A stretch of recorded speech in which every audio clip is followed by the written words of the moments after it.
This should be Gordo's favorite topic. What? Since you like talking about death so much. Yeah, I don't know that I'm trying to think. I don't like to cheat, so I don't want to cheat death. I just want to welcome it. I'm kind of getting to that phase of life too. Lovingly. I'm just ready to welcome it. This is already taking a weird direction. I want to make it a nice dinner and invite it in. That's too creepy. Yeah, it is creepy. The Musers, the podcast, episode 16, Cheating Death. Welcome to the Musers, the podcast. I'm Craig. I'm George. And I'm non-Craig and non-George. Also known as Gordo. Yeah. Oh, that's right. AKA. Do you say AKA or AKA? Or also known from as AKA. Yeah. Well, this is episode 16. It's our Sweet 16 edition. We can drive now. Okay. How about that? We are entering our 5th month as podcasters. Feels like we're starting to find our footing, I think. I don't know about me. Not sure over here across the table. Yeah, I'm not too sure. Gordo, how's it feeling to you? Feeling good. Sorry, having a sip of whiskey there. Yeah, there you go. Yeah, it's feeling great, Craig. Great. Well, good. 16 episodes in, and we appreciate all the nice feedback that we've been getting via social media and email. And speaking of email, let's kick things off with our letter of the week. Okay. And this comes to us from Mark. And he says, as I sit poolside listening to episode 15, enjoying retirement, and he attaches a photo of him sitting poolside. Man, that is a sweet pool he's got. Nice bikini he's wearing, too. And by the way, episode 15, our last episode, is where we talked about the times we live in, things we live with, like the threat of nuclear war. And Mark says, as a former missile launch officer of the Minuteman III ICBM, I just thought you should know that it's not a button one pushes, but instead a turn of the key that launches the nuclear missile. Yeah. I remember in War Games. Remember, turn your key, sir. Yeah. That whole scene, that tense scene. Yeah, they were key turners. Boy, you love that movie. I do. He said another fun fact is that an ICBM can travel to any spot in the world in 30 minutes or less. We had T-shirts made that said, you can run, you'll just die tired. That's pretty dark for a missile key turner. Yeah. Again, both in the Ticket radio station and the podcast, your work is A+. Much thanks. Well, Thank you, Mark. nice. Wow. Could you imagine being the guy that had that responsibility? Like you're No. actually turning the key knowing that you're launching a weapon that's going to kill, I don't know, 100,000 people, millions of people. I don't know where his How do you missiles were vet those trained. people? Wouldn't What do you you have to mean? put them through? I mean, you're supposed to wait for an order, but what if I think some there's- rogue dude got in there? No, I think there's some fail-safe. Like in the movie War Games, which is my only reference to It's not a this. documentary. It is. It's a beautiful documentary. Both of the guys had to turn their keys at the same time, and they were separated far enough apart where one person couldn't reach across and turn two keys at once. Okay. So there was all kinds of things that keep one person from being able to launch. Doesn't the president carry the football? And that's a little case where, or his team carries Nuclear it. football. Yeah, Where- but where what if he has the what if button or Putin the key? punches it out? Like they coach Putin to punch out the peanut nuclear punch? football. Yeah. But let's say the president decides, okay, we're launching, and he gets his football and he turns the key. What does that then do? Are there then 3 other guys that also have to turn their key? Oh, there's more than that.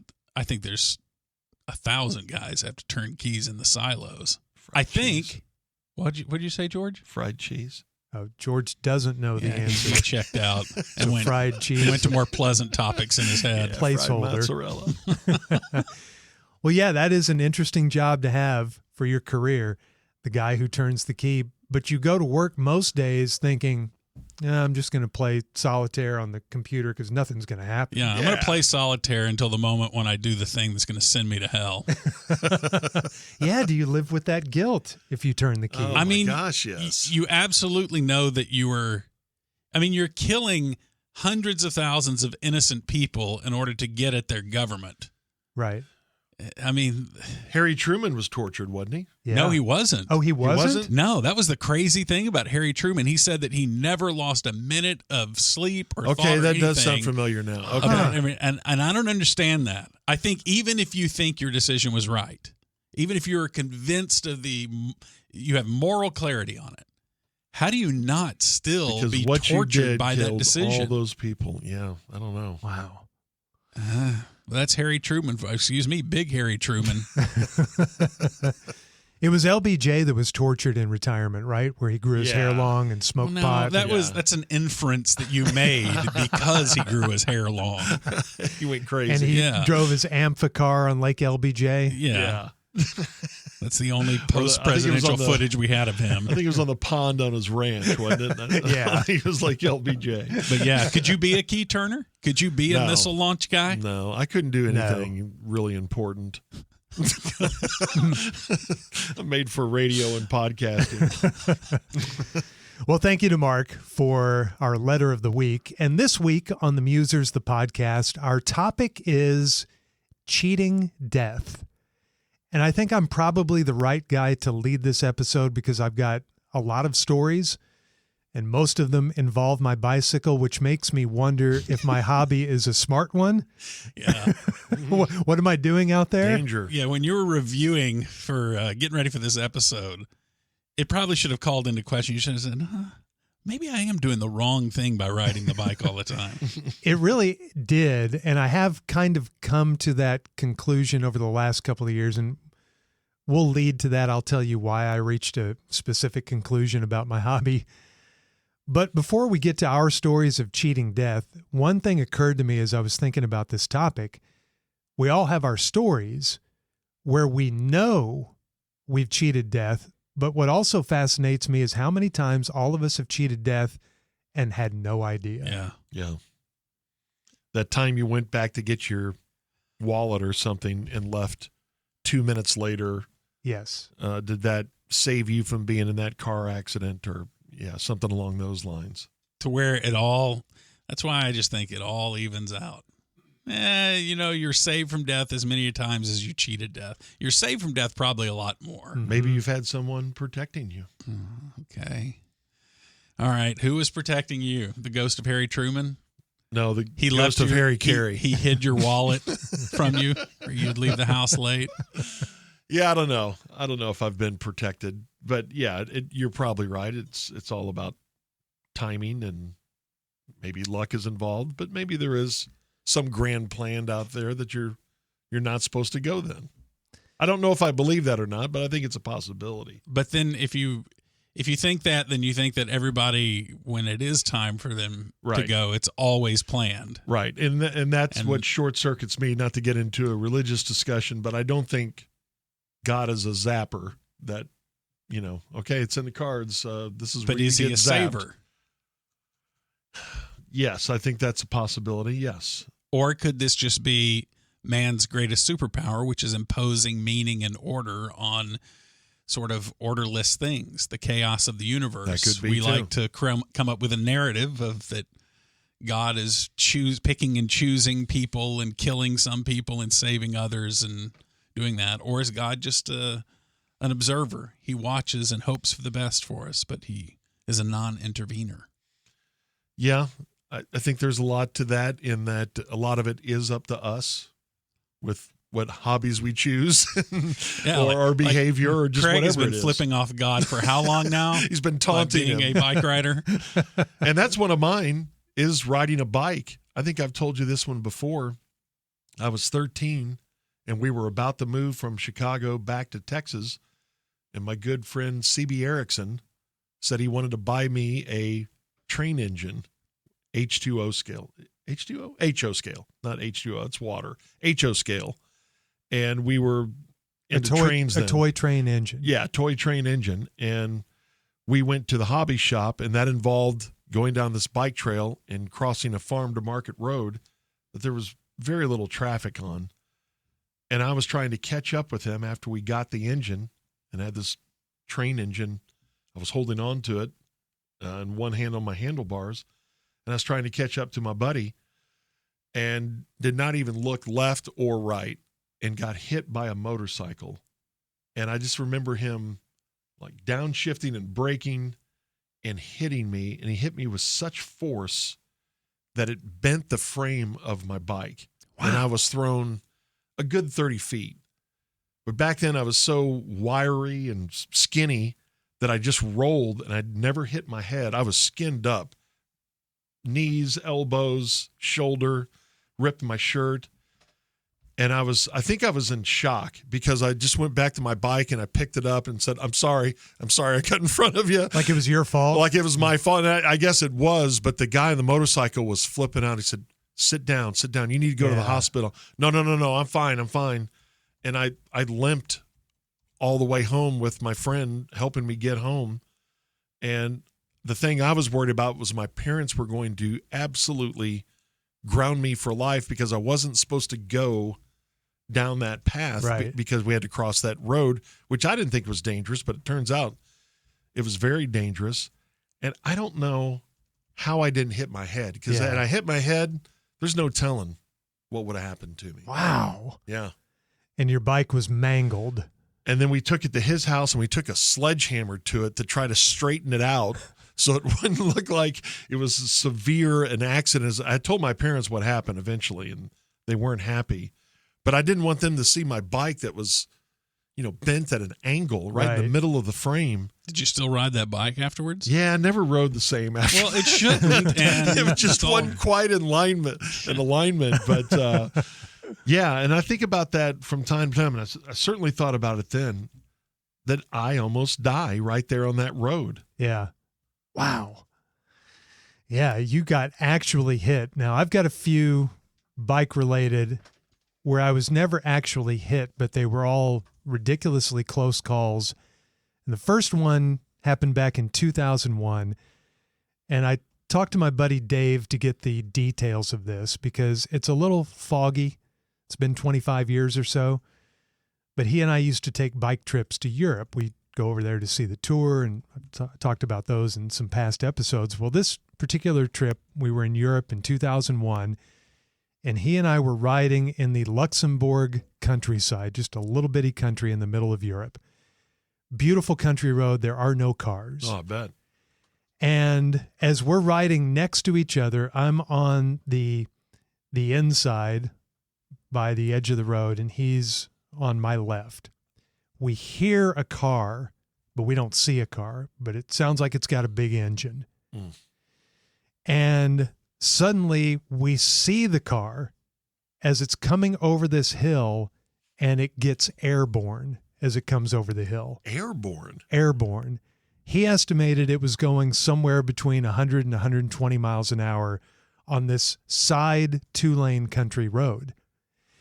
And he remembers the car specifically, and he said, make sure you tell Gordon because he'll know, because he's a car guy. It was a Subaru WRX 4-door with a big rear wing. Yeah. Dark blue with gold wheels. He said it's a wannabe car for rally drivers. Yeah. I think they're all 4-door. Our WRX is all 4-door. Got me. They have the hood intake, the scoop hood, and so yeah, it's a pretty Subi. high performance car. Subi boys love those. So as this car gets airborne over this little hill, the road then gently turns to the right. So we're riding towards him. So we see it coming toward us, and he is going so fast and has lost a little traction on the road that when he comes down, he's drifting towards us because he can't make this little right turn because it caught him by surprise. And he missed Dave by 3 inches. Mm. Oh, my God. And I was just to his inside, so if he hits Dave, he's taking me down too. And if he had drifted a little further more to the left, he takes both of us out. And then he keeps on going down this highway. And we stop because we're in shock at this close call we just had. And I remember Dave said, and should I cuss for the first time on this podcast? Bring it. I think we already have. Well, I haven't. Oh, you yes, did last haven't. week. That's right. As we're standing there in shock, Dave turns to me and goes, if that motherfucker had rolled that car and burst into flames, I would have been so happy. Like he almost took us out. Yeah. So did y'all have to like stop writing for like 30 minutes and just kind of refocus and think about what just happened? Yeah, we did for, it wasn't 30 minutes, but we sat there for 5 minutes or so just processing it.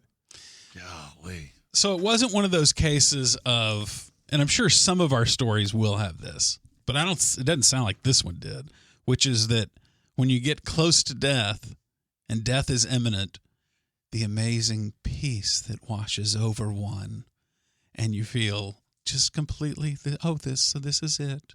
So one of mine does. But this one didn't. This one did not. The bike ones didn't, because the bike ones were so instant and shocking, and I didn't like that. Yeah, I didn't have time to process it. Do you want the story where I did process it? I think I know which one this is. This involved an aircraft. Yeah. All right. So I believe this was 1999. Yes. And at our radio station, we had something called a ticket flyaway, a Cowboys flyaway, where each week we would pick several listeners to go with us on a flight to a Cowboys road game, if there was a road game that week. So we did 8 of these a year. And the show hosts would take turns hosting the flight. Well, my turn came up that fall. I was going to host the flight to Indianapolis to see the Cowboys and Colts. This is where you serve the drinks and peanuts and things like that. Right. On the flight. So it's me, and I took my girlfriend at the time. Her name was Rhonda. And we went with 4 P1s. These are big listeners to our radio station that won the contest. By the way, did you fly day of? Yes. Do you know what date that was? What? Uh-oh. According to this schedule of the Cowboys' 1999 season, it was Halloween. Oh, wow. I don't remember that. Yeah. Scary. A little spooky. This was also, keep in mind, just a couple of months, I believe, after Payne Stewart died in the plane crash, where he was cruising at altitude at 35,000 feet in a private jet, and they lost cabin pressure, and everybody in the cabin was knocked out, and the jet just eventually crashed in South Dakota or somewhere. Yeah, they like tracked that plane for 4 hours. Yeah. As it was a ghost plane in the sky, flown by no one. Okay. So we're on a private jet for this flight, and it's a 6-seater, and me and Rhonda have our backs to the cockpit, and we're facing the 4 listeners in the 4 seats facing us. 2 pilots, pilot and co-pilot behind us. So we're flying along. We're all having a good time. And then we start our descent. We're getting close to Indianapolis. And then not long after we start our descent, something weird starts to happen, and I can hear a commotion in the cockpit. And I turn around and I see a red light flashing. We heard a big pop in the cabin. Gosh. And Hey, guys. didn't really know what it was. Hey, Big Pop. You got a chair big enough for me? Hang on a second. Craig's telling the story. Oh. Like a loud pop. And I turn around and I hear this commotion. I see a red light on the dash, and I said, "Is everything okay?" And I could only see the co-pilot. I couldn't see the pilot from my seat. And he said, "Yeah, everything's fine." So I turned back around. Seconds later, the oxygen masks deploy from above. Now I'm thinking something's not fine. And I turned around. I said, "Are you sure everything's okay?" And he goes, "Everybody put your masks on." So everybody starts putting Quit their with all masks the questions.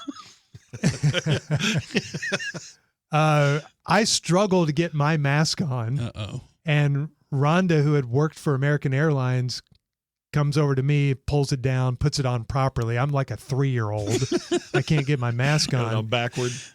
Spilled your crayon box all over the place trying to get your mask on. And then as we all get our masks on, the plane goes into a nosedive. I mean, straight down nosedive. Gosh. And we were probably, I think I was told we were at around 25,000 feet, and we did a dive to 10,000 feet. So that's a 15,000 foot dive. Wow. And that took a couple of minutes, as I recall. And this is where what happened, or you were talking about, Gordo, that peace washed over me. And all I could think of, I wasn't scared. We were all convinced that we were crashing, and it didn't bother me. I just remember I kept thinking, wow, all these years I've watched news stories about plane crashes and movies about plane crashes, and I can't believe I'm going to die in a plane crash. This is really crazy. Almost as a little bit of a curiosity. Yeah. It's your thought, that's odd. Was anyone else in the plane freaking out, like yelling or crying or anything? No, in fact, confessing to weird stuff. No. I didn't mean to do it. I'm wearing panties right now. Oh, God. In fact, one of the listeners who was with us took out a camera and snapped pictures of us all. Oh, yeah. Didn't you get that's those years right. later? Somebody Yeah, sent I've still them to got you? him. He sent them to us. Oh, wow. Man. One of the listeners was Lord Byron. He may have been the one that took the pictures. He wrote our theme song for our radio show. So here we are, 2-3 minutes in this just nosedive down to 10,000 feet, but we think we're all nosediving to the earth. And then the plane levels out at 10,000 feet. And now we're really close to Indianapolis. And, we go about our normal descent. And when we land, there are fire trucks and police cars and ambulances lining the runway for us. Man. We land. There's a car there to take us to the game. And now we're thinking, how are we going to get home? And they said, well, we're going to take this plane. We have to fly it to Chicago to get it fixed. And then we'll fly it back and it'll be ready to take you all home. My thought was, well, it'll be in perfect condition, so I don't have any fear about getting on this plane and flying it home. But we had one listener that said there is no way, and he flew commercial back. See, I don't blame him. I would have had a hard time getting back on that plane. Same. Yeah, and It's pretty brave that you think, yeah, it would be fine. Now we're all checked out now. I could see that part too, I guess. So fast forward a few days, we're back in Dallas at work at the radio station, and our show is over one morning, and I walk out of the studio and I go through the main entrance, the lobby of our building, and there are two men there in suits, and they say they need to talk to me. So we go into a small room, and they're from the FAA, and they wanted to interview me about the incident. Did they cuff you or did they take them off for the interview? They didn't cuff me. Oh. They did a cavity search, but they didn't cuff me. Then they start asking me questions, this and that. And I heard a loud pop, and then we went into a nosedive. I said, so what exactly happened? And they said, well, you all had been cruising at 35,000. You had started your descent, so around 28,000 or 27,000. Your cabin seal around the door, broke, and your cabin lost pressure and was losing pressure very, very quickly. And he said that's why the pilot did the right thing. He dove down to where you could breathe okay. Wow. And I said, but we would have been fine anyway because we had oxygen masks. And they both got real uncomfortable and looked at each other. And I said, right? And they said, have you ever heard of a placebo, Mr. Miller? And I said, yes. And they said, that's basically what an oxygen mask is over 30,000 feet. You have no chance. You have no chance. Really? I don't know about that. That's what they said. I think he was just trying to scare you. Well, he did. And so basically he told me, if you had not already been starting your descent, you all would have been dead, just like Payne Stewart. Gosh.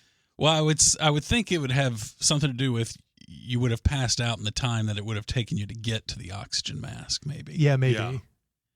But yeah, that is what happened with the Payne Stewart deal. They had that blown seal, and then they lost pressure in the cabin. And I remember in the Payne Stewart thing, they scrambled jets to fly alongside it. Mm-hmm.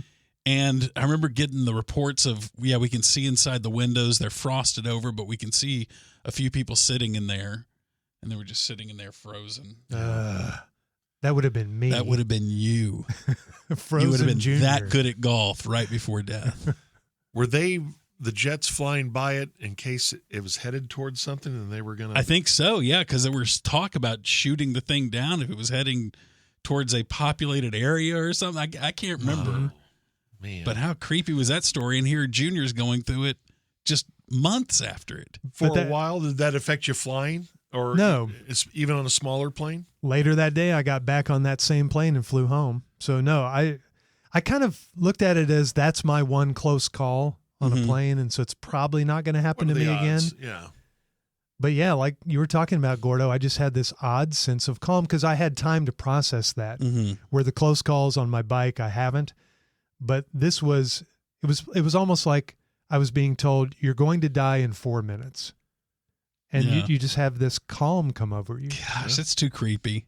So think your last thoughts. You have 4 minutes, sir. Oh, gosh.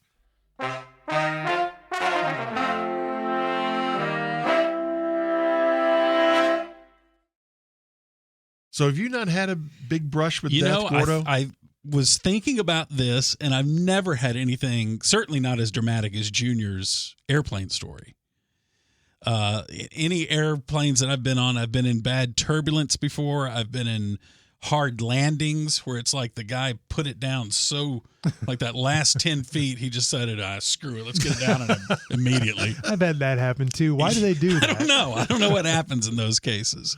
You know, I did go up in a stunt plane one time in Addison, Texas at Addison Airport. Man, I would never. And it do was that. this 2-seater plane, you know, like one in front, one in behind kind of plane. Yeah. And at least in my memory, it was that. That may be me conflating it with something. But yeah, and that was, it felt like cheating death then. But this old grizzled veteran who was an old stunt pilot, he was doing loop-de-loops up there and barrel rolls and stall doing out. the stall out, go Oh, straight up man. to the sky and then stall out, and then you fall backwards. And he's doing all this crap. And I felt like death after that was over with because I was so sick. I was so motion sick afterwards. I wished I was dead. I wish that one of those stalls had taken. Don't people pass out doing that sometimes? Yeah, and he told me how many G's we were pulling at one particular point. You know, I mean, it wasn't incredibly high or anything, but that was one of the more disturbing experiences of my life. And it was all part of this experience. Hey, this stunt pilot's willing to take you up to do all these maneuvers. You interested? And I was thinking, you only live once, YOLO it, and I'll go up there and do it. No. And, No way. And I remember when he landed that thing, and I had never been in a small plane before. This is the only small plane trip I've ever taken. And after he'd done all this crazy stuff, so clearly he was a competent pilot. He could execute these moves. Competent. But when we were landing, I guess the wind was so strong, and I didn't know that planes do this the way that I don't even know what you call it. They'll cant the plane over. yeah. They'll, you know, so they're basically landing sideways until the very last second. They'll right the plane and turn it straight. But the whole time we're coming down towards the runway, we're basically pointed, you know, like 70 degrees off One center. last trick. And I'm like, what the hell is this guy doing? Is he incompetent? I You think didn't you know. were crashing? Yeah, I thought he was crashing his own purpose. I don't know what was happening, but he was just, you know, accounting for the wind and slowing the plane down and doing all his stuff. But that was scary. So I'd never been that close like Junior has in an airplane to dying. I was almost killed by a hot dog. What? Okay, I was 9 or 10. I don't remember the exact age, but lived in Illinois, just outside Chicago. And every December, they would have this party when the pond would freeze over in this community where we lived, Bessler's Merritt. Pond. That actually exists, Bessler's Pond. Still does. And it would freeze over, and they'd have this party, and they'd invite people to come out and skate, play ice hockey, and they would grill hot dogs and hamburgers. So I went and I skated around a little bit with my friends, and then I took a hot dog break, went over to have a hot dog. And as kids will do, just not a smart thing, I decided to skate around while eating a hot dog. And then I hit a chipped piece of ice, like a little bump in the ice, and the hot dog went down my throat. Ugh. And I was choking. And I had, at that age, I'd never heard of the Heimlich. And I ask you guys, when do you think the Heimlich, it sounds weird to say, when was it invented? Apparently, Dr. Heimlich wrote about it in a medical journal in 1974. Well, this may have been like 1974. I'd never heard of it. But I started trying to cough the hot dog up, and my face, I could feel it turning red. I could not breathe. And I remember I started pounding my chest. And finally, In victory, like you felt like like I was trying to dislodge the hot dog. And finally I did, and I was bent over. That did it. You did it to yourself. Yeah, I did it to myself. And I looked down, and I had ketchup on it, so there's ketchup all over the snow. Gross. Looked like blood. I'm like gagging and coughing, and everyone's looking at me, but no one came over to offer any sort of help. And finally, one adult came over, are you okay? And I said, yeah, I think so. And I don't think he knew exactly what was going on, because he probably thought it was blood in the snow and it was ketchup. But I mean, everyone was just, continued skating or grilling or whatever they were doing. No one came over until this guy, after I was able to give myself the Heimlich and get rid of the hot dog. I could have died right there. And I wonder how long before they would have come over to check on me. Hey, what's wrong with you? Why is this kid just laying on the snow? Yeah. And aren't hot dogs notoriously dangerous? They're supposed to be the most dangerous. Why Yeah. do we make them in kid throat plugging shape? Right. I don't know. We need to change the shape of You hot think we dogs. need hot dog patties? We need like triangular hot dogs. Build them like a Toblerone. Bingo. Toblerone's a good one for you. Speaking of skates, I did have one close call that involved roller skates, not ice skates like yours. Because I'm assuming you're talking about. Yeah, I was ice skating. Yeah. You're ice skating. So, I was on roller skates, probably 4th grade, and we would always skate around my neighborhood. Me and my sister, we had roller skates. You talk about incredible. When we got our own roller skates for Christmas one year, Oh. professional grade equipment that I'd only seen at the roller rink, and now I'm allowed to own some at home. Oh, it's amazing. Gosh, yeah. And we had this nice circle that we lived on. And, it was like a perfect size for a skating surface. It was black topped too, so it was real smooth. And so we were always out skating. Well, we were out playing, skating, and my mom was leaving to go run errands or something. So she backs out of the driveway. And I see that she's backing out of the driveway. And as she's putting it in drive after reversing, I sneak up behind her car on my skates and grab onto the back bumper and squat down. Oh, my gosh. So this is a great plan of mine, right? Oh, yeah. What could go wrong? Yeah. So I'm going to hold on to the back of this car and just skate. So she takes off, and, it's fun for the first 5-10 seconds. Then I notice I'm getting a little fast. It's going a little bit fast. Getting shake leg. And we're really cruising. I'm holding on to this bumper. No helmet. And it's going so fast. And she has no idea. She has no idea I'm back there. No helmet, no pads, no protective gear whatsoever. I was wearing jeans, and I was wearing like a polo shirt. And so I'm holding on, and then as I'm getting shake leg, and she's probably up to like 30 miles an hour. Oh, my gosh. And one of my skates hits a rock, and it kicks my leg out back behind me. So now both my legs fall back behind me in reaction to this. And I'm holding on. Oh, my God. And I'm just Supermaning on the back of this. My legs, the front of my skates dragging the asphalt. No. And she's stabilized her speed, but her speed is, 30, 35 miles an hour or something like this. And I realized that I need to let go before she gets out to this main road area. And you can't really bang on the trunk. No, I got both my hands holding on. So I'm afraid to let go to try to use one to bang on the. So I have to make the decision. I've just got to let go and hope for the best. And I let go of the car, and I skid on my chest for a while, and the shirt is just eating up the, I'm like, I got a few seconds before the shirt wears all the way through. Before it catches on fire. And then at some point I dipped my, I think it was my left shoulder, and then that sent me tumbling. Mm-hmm. Did she see it in the rearview mirror? Never saw it. Did not find out about it until she returned a couple hours later. And I had so much road rash all over my left shoulder and down my back when I spun over, and it tore the front of my shirt down, back over that Again, shoulder. how did you not hit your head? Just like when I don't got know. hit by the bike. I don't know. I bet your mom was horrified to know she was dragging you. Yes. Oh, and I also had it on the side of my face. I had road rash on the side of my face.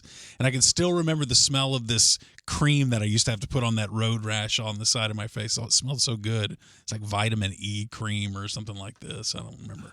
But Wow. But yeah. That's See, the an time I angel almost died. Wanted you to be a podcaster someday. Mm-hmm. Yeah. Uh-huh. And that's why you were spared. That's an angel putting its hand on me and said, podcast, as I'm letting go of a 1978 Delta 88 Tell this Oldsmobile. Tell this one in episode 16. And there was that same, it happened almost the same area where I was riding my bike one time in that same neighborhood, and I was following our neighbor who was driving in the car. He was leaving his driveway, our across the street neighbor, leaving his driveway. I'm on my bike, and he starts taking off, and I'm going to draft behind this car for a while. And then I see some neighborhood friends over to the right, and so I'm looking at them going, hey, I'm going to follow this car. Well, they had stopped in the middle of the road while I'm looking off, and I hit the back of that car going full bore. I mean, I'm pedaling all out, but not looking. And I hit the back of the car, and I went over the car, and these were those long 1980, probably about a 1980 Regency, and went over the car and then landed in front of it. And I mean, I popped up real quick, all scared and everything. Fine, I'm sorry. Because, as your kid, you're always thinking, I'm in trouble. Right. This is not. That was my same reaction this when I got adult's hit. Yeah. not going to be concerned about my well-being. They're just going to be pissed at me. Yeah. Because I jeopardized my well-being. And isn't it amazing all these falls you can take as a kid? As an adult, you'd have all these broken bones, but kids are so malleable and flexible. Yes, we bend like rubber bands. Pop right up. So, and then I walked back around to the back of the car, and my bike was standing up straight with the tire wedged up under the back bumper. Man, you were lucky. I know it. All right, I got a few more bike stories for you where I cheated death, our topic this week. And the next one is 2015 on vacation in Colorado. And I did a big bike ride from Boulder up to Estes Park. And it was a beautiful day. You're riding in the Rocky Mountains, get to Estes Park, I have lunch, and now I got to head back downhill to Boulder. And a rainstorm, as will happen in the afternoon in the mountains, pops up. And it's raining really, really heavy. This is 2015. This is before I had disc brakes on my road bike, so I had old rim brakes. And as I'm trying to control my speed going down this highway, the highway from Estes Park back down to Longmont, I think it is, or I think that's the town, and then down to Boulder, but it's going downhill. You're going from, maybe 8,000 feet down to 5,000 feet. So I'm really having to ride the brakes, but they're getting less and less effective, and then the rain gets heavier and heavier and heavier, and it's a kind of busy highway. So I'm going downhill, and I come to, it's kind of an intersection, but there's not a stoplight or anything. The highway has the right of way, but there is a road to my right that crosses, and there's a car that I see that is turning left. And I always look at the driver to see if they see me. And in this case, I could see she did not see me. Now, keep in mind, it's dark. It's real heavy rain. People have their lights on. So it's a kind of a chaotic situation, and my brakes are not working at this point. Well, I see that she does not see me, and she starts to pull in front of me to take this left. And I'm probably going, downhill in the rain. I may have been going 25 or 30, something like that. Man. And I grab both brakes with all my might, and nothing happens because the rims are wet, the brake pads are wet. And so my speed does not change. I keep going 25 or 30, and she is pulling right in front of me, and I'm thinking, I'm dead.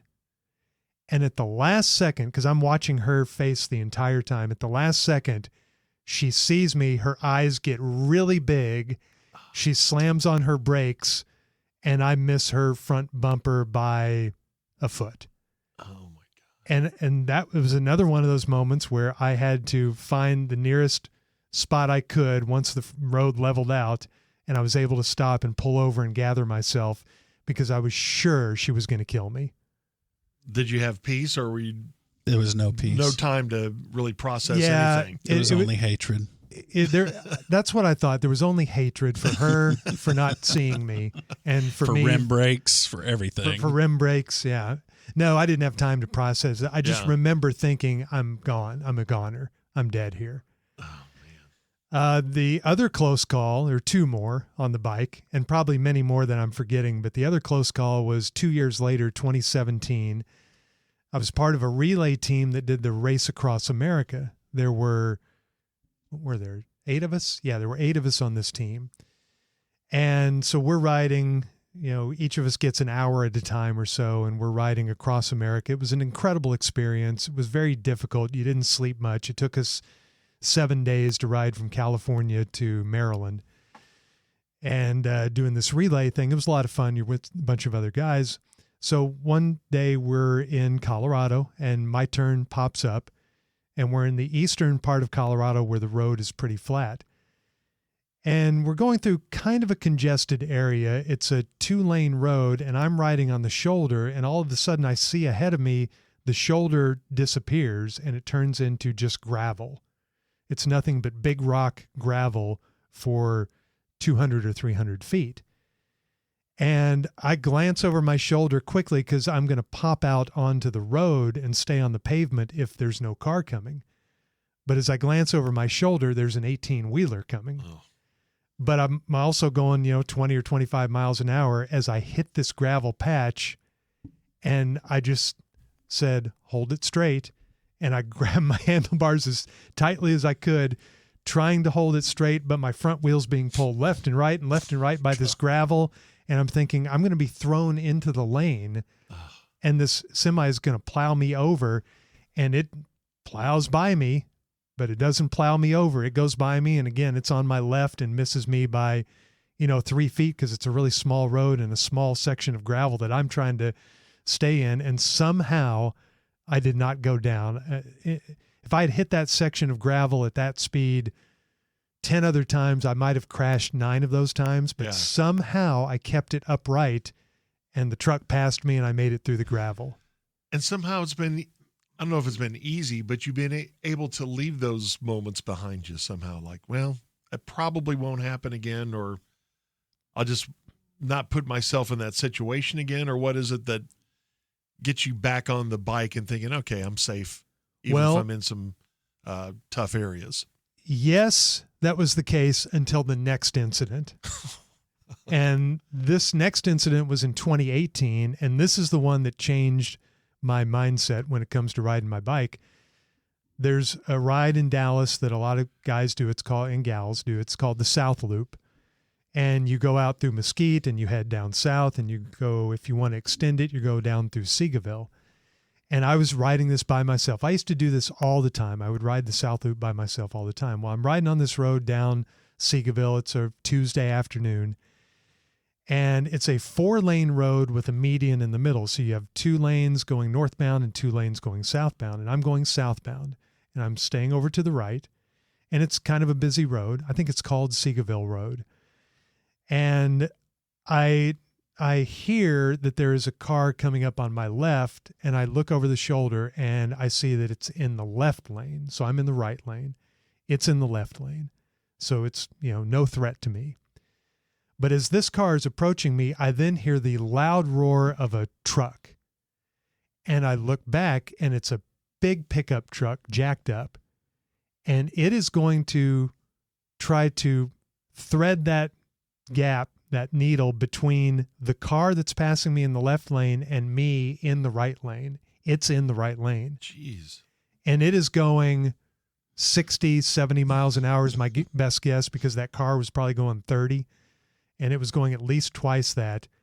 And as I hear the roar of the truck coming up very quickly behind me, I think, get over all the way to the right as far as you can, and you're not going to survive this. This truck is going to hit you. There's not enough room in this lane for a truck to go between a car and you.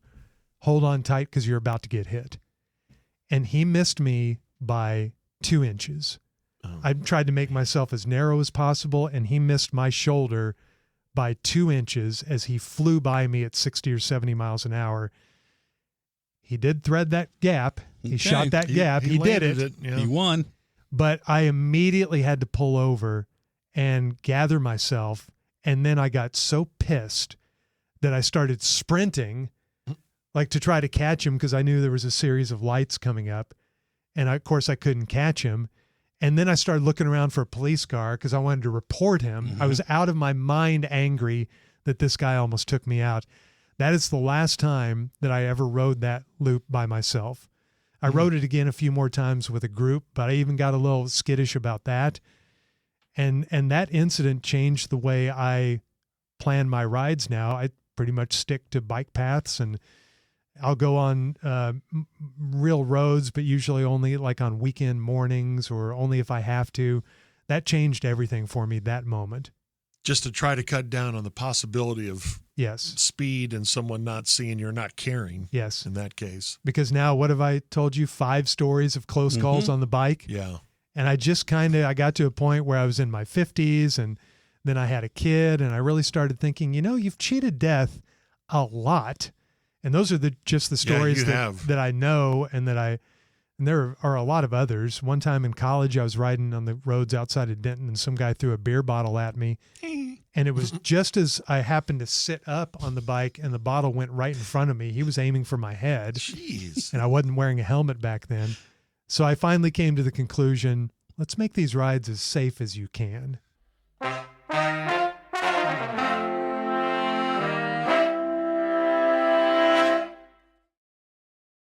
As dangerous as our roads are around where we live in Dallas, Fort Worth, have you guys ever had a close call in a vehicle on our highways? I have nothing but close calls with vehicles. See, that's with the way you drive. I remember one time, this happened recently. This is a couple months ago. I was on a highway. I think it was on 35. It was going down Austin way. Most dangerous road in Texas. And 35. somebody was pulled off on the right shoulder, car trouble, or I don't know what they had. Mm-hmm.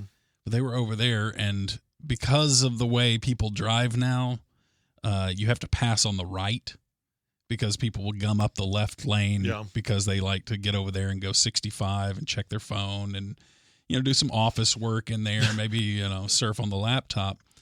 So they're always camping in those lanes, so you have to pass on the right. So they're on the right shoulder. Their car was disabled or they were handling something, and I'm passing people on the right, which is not advisable, but it's the only way to do it now. And this car on the shoulder decides they don't need to check and see if anyone's coming in that right lane. Get back on the highway. Let's get back on the highway. It's about time. I feel in my soul it's time to get on the highway. I don't need to consult with anything visually to make sure it's clear. I just feel it's clear. And so they pulled out right in front of me. Now I'm going, 90 miles an hour or something. And they pull out going 3 miles an hour right in front of me. And so I had to pass on the right shoulder because there was a car over. Wow. Okay. I'm passing a car that's in the middle lane. So the only That's place to pretty go. good NASCAR driving right there. Yeah, I had to do some NASCAR driving. And this was right before that right shoulder disappeared because it was going over like a creek or bridge. Mm-hmm. So there was guardrail. I had to get over and pass the slow-moving car on the right shoulder and then get back into the lane before I just ramped the guardrail and went up on 2 wheels and drove like Dukes of Hazzard for a while.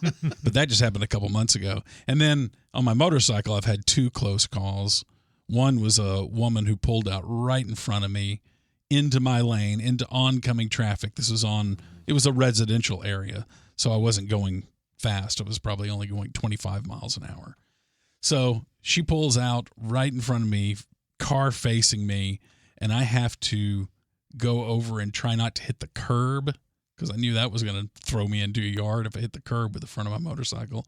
But unfortunately, I hit wet leaves. The roadway was wet, and then there were leaves on the side of the road as well, and I hit those that were in the gutter there, and that washed out my front wheel, and I fell down like right after this woman had passed me. You ate it. I ate it, as they say. That was nerve-wracking. And then I had another car pull out right in front of me on my motorcycle. I was probably going about 50 at that point. And it looks and sees me. I'm oncoming traffic. It's going to turn left out of a kind of a T intersection. But it pulls out right in front of me. And I had to divert and go off the road. And there was an entrance to a parking garage that was right there. And I basically had to ride up into the ramp of the parking garage. It was the most Keystone Copy comical escape route that I had to take. But so I went into a parking garage. That was a little scary, but I have stayed upright and it was fine. You know, you may have this, it may have crossed your mind already on your motorcycle, but I guarantee it will, because I've had it cross my mind a million times on my bike where you think, I'm going to have to lay it down. Yeah. I've had that several times on a descent on my bike where a corner has caught me by surprise, or, you know, something's happened where you think to yourself, laying it down is going to be the best option. It's going to suck, and I'm going to have road rash for months, but it's going to be better than staying upright and hitting something. And thankfully, I haven't had to make that actual decision yet, but it's crossed my mind a lot, and I'm sure it will for you. The worst one was pre-motorcycle. It's when I had a scooter 20 years ago. Oh, I remember this. You remember this story? Oh, yeah. This is the one that sold me on helmets. Because when I used to ride that scooter, I would say half the time I'd wear a helmet. It just depends on what mood I was in that day. And this happened to be one of the times that I strapped on my helmet. And I was just puttering along in the uptown section of Dallas on McKinney Avenue, which is a street that has street tracks, trolley tracks. So you basically have the rails right there embedded into the ground. Well, those are notoriously horrible for two wheels, whether it's a bike or a motorcycle or a scooter, because you hit that groove and you can't get out of it. It alters your front wheel, and I was riding my scooter and I wasn't paying attention, so it's my fault. I see those up in front of me and I should have evaded them better. Yeah. I didn't. I hit the front rail. It had been lightly misting earlier that morning, and my front wheel washed out and I went down. Well, the problem was right back behind me was a huge delivery box truck that was right on my ass too, going about 35 miles an hour. And I fall down right in front of him, and my head hit the pavement so hard. I was wearing a helmet. It was only a 3/4 helmet. And now I wear full face helmet all the time. I don't know. I don't know whether I was concussed or not. I could have been. Because this truck locked it up right in front of me, and it stopped probably about 4 feet from me. 4 or 5 feet, I would say. It was able to stop and come to a stop. Meanwhile, I feel so bad for those two guys in the delivery truck, because I heard everything that was in the back of that truck hit the front wall of the cargo compartment. So they lost a whole load. I don't know what. Yeah, I don't know what they were delivering, eggs or some sort of crystalware. See, you've cheated death more than you think. Yeah, I guess I have. And wasn't your helmet cracked? Yeah, it was. It was all scuffed up and was cracked in the back. Wow. See, that could have been your head. I know. And you know the sad thing is, I kept that helmet and kept reusing it. You're supposed to get rid of a helmet if it's ever been compromised. No, I didn't do that. They're expensive. I won't make that mistake. I haven't heard as much motorcycle talk. Are you not riding it because it has a flat tire? No. I rode 55 miles yesterday. Oh, boy. In fact. Yeah. I love riding. Oh, it's so fun. Your family's down with this? It's so fun. I do want to get a little bit quicker of a bike to get out of situations. And I think I'm going to start lane splitting too. I know it's not legal here in Texas. I see a lot of people do it here. And I take it back. I don't know that I won't lane split, but I will lane filter, which is the stoplight and you go to the front of the line at stoplights. Okay, the only thing with that is, though, you're going to make somebody mad. I know. And what if you make the wrong person mad? I know. Mm-hmm. That's why I need a faster bike. George, I remember you had a really close call in traffic with your sister, was it? Yes, and I had this written down because the details are sketchy. I just know the story's always been told that, you're talking about the one that was recent. Yeah, remember you told that on our radio show. Yeah, okay, that's even a better one because she was driving me to the airport and I was going to get on a plane and go to training camp with you guys in California. And we were going down the street near Love Field in Dallas. And on the other side, it's a separated street, 3 lanes on both sides. we noticed this truck was driving erratically, and it was a U-Haul truck. And then back behind this truck were 2 police cars. So it was a chase. And we were going one way, they were going the other. And they went by us, and I went, oh no, they lost control. And that truck went across the median, went over to the other side, somehow didn't hit cars coming the other way in a head-on, went right across, and then I think it flipped, or at least turned over in the shoulder, and it just messed up. So we would have been there 5 seconds earlier. Mm-hmm. I mean, it was just a matter of seconds. Could have headed on you. Just would hit his head on. And once the news did a story on this, the guy got out of the U-Haul and got shot by Dallas police. God. So that was like right behind us, but it's like 5 seconds behind him. I remember somebody put the video out. Yeah, you could see our car just going by, and then here comes this U-Haul the dash truck. cam footage from the cop cars came out. Okay, that's what it was. And yeah. I've paused it and gave you the freeze frames of you and your sister and her. Yeah. It seemed like she had a silver SUV or something like that, a little smaller SUV. Mm-hmm. Yeah, and there y'all were. I mean, y'all missed that I'd forgotten all U-Haul about that. hitting you by just seconds. Yeah, and that was one of those, what if we had left 5 seconds earlier? Yes. That U-Haul would have hit us head on. I thought you were talking about when I was really young, and this was now my late sister, but I was 4, and my mom and I think were taking her to college. So all the other kids were at school, so I went along with this, and we were on a farm-to-market road going to Ames, Iowa from Minneapolis, and she was passing somebody on a 2-lane highway. It was clear, but then a farmer pulled out in his tractor, and she had no time either hit the tractor. We couldn't go to the right because that was the car she was passing. It all happened just really fast. And so she avoided the tractor and put it in the ditch. And we're going 65 or 70. Put it in the ditch on the left side? On the left side. Yeah. And there's no way you were in a car seat. No.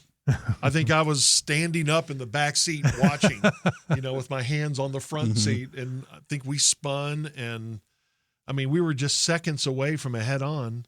And I think about that now. Kids are in car seats, thank goodness. And no, I was not in a car seat. I either was standing up or I was sitting on the armrest back then. Was the car torn up once it hit the ditch? It was fine, but I do remember the police being there because we had to fill out, or my sister did. I didn't at 4 years old have to fill out anything. But I remember being upset, and I remember my mom being really upset, and I remember the lights and being very traumatic as, a young kid. But yeah, we were just seconds away from a head-on, and I've been close to some accidents here in Dallas-Fort Worth because I drive 40 miles both ways every day. And if I don't get close to an accident, I see one that's just happened. Mm-hmm. We have to lead the nation in accidents, car accidents, don't we? I think so. What do you mean, nah? I think we're fine. do. I think we do. Yeah.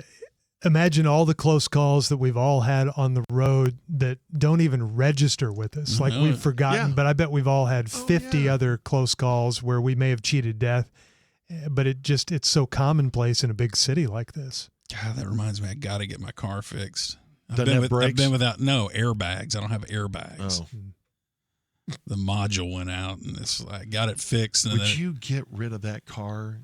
Well, I've been looking. You've hit a raccoon on it. I have hit a raccoon. That happened recently, anymore. and took out my front grill. Thank you for bringing that up. Thank you for knowing that. But yeah, and it's got me. There's so many ticky-tack things going wrong with that car.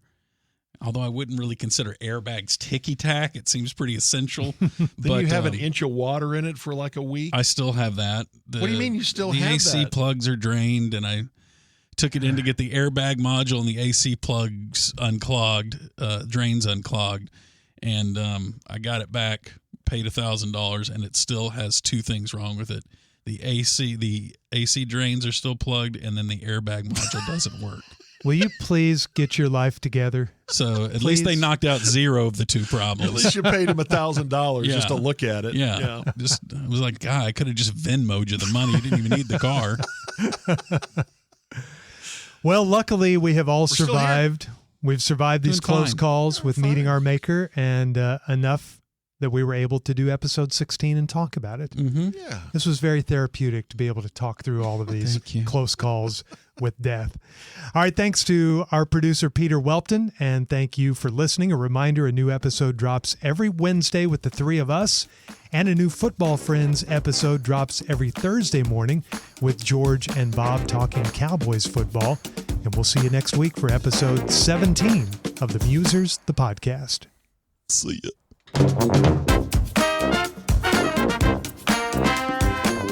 If you'd like to submit a letter of the week to be considered to be read during the podcast, you can send it via email, themuserspod@gmail.com, or you can direct message us at any of the major social media platforms. Just search The Musers. Don't forget to follow or subscribe wherever you currently are listening. The Musers, the podcast, is a Tired Head production.